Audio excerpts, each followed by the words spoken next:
এর মধ্যেও যে তুমি আমাকে এতটা টাইম দাও, অসংখ্য ধন্যবাদ তোমায়।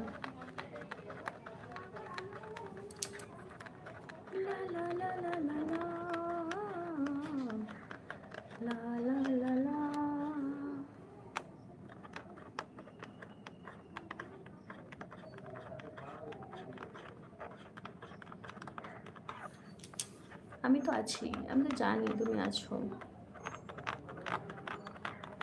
আমি জানি। সবাই চলে গেলেও তুমি থাকো, এই জন্যই তো তোমাকে আমার এত ভালো লাগে, যে তুমি আমায় সময় দাও।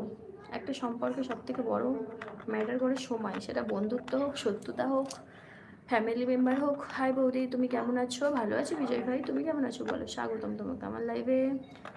বলো কেমন আছো, কি করছো? বিজয় অনেক দিনের পুরনো মানুষ, অনেক পুরনো। আমি প্রথম যখন লাইভে আসতাম, আমার লাইভে কোনো অডিয়েন্সই থাকতো না, তখন কিন্তু বিজয় একাই কমেন্ট করতো আমাকে। কিছু কিছু মানুষ পুরনো আছে, তারা অনেক অনেক ভালোবাসা দিয়ে গেছে আমায়, অসংখ্য ধন্যবাদ। তারা এখনও আমার লাইভে আসে অ্যান্ড আমাকে ভালোবাসা দেয়, তাদেরকে অসংখ্য অসংখ্য ধন্যবাদ। আমার হয়তো চ্যানেলটা মনিটাইজ হতোই না, এই মানুষগুলো যদি না আমার লাইভে আসতো, আমাকে ভালোবাসা দিত, বুঝেছো?